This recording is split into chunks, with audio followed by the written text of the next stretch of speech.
Hello friends, welcome to Creative Medicine.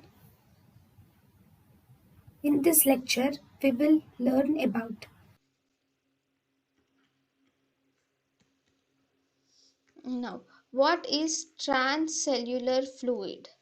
Okay, transcellular fluid is actually a third component of extracellular fluid.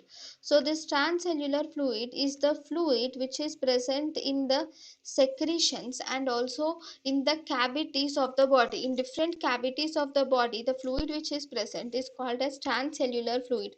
That is, the transcellular fluid is the fluid which is present in cerebrospinal fluid, intraocular fluids, joint fluid, pleural fluid, pericardial fluid, bile, saliva, sweat, lacrimal fluid, luminal fluids of the gut, thyroid, and cochlea. All these fluids are called as transcellular fluids.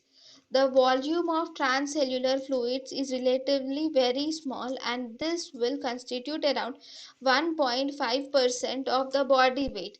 What does this 1.5% of the body weight means? That means it is 15 ml per kg body weight. That means that is approximately, if you see this 15% of body weight, approximately it constitutes about 1 liter in a person of 70 kgs. In a person of 70 kgs, this volume of transcellular fluid is around 1 liter. thank you and thank you for watching.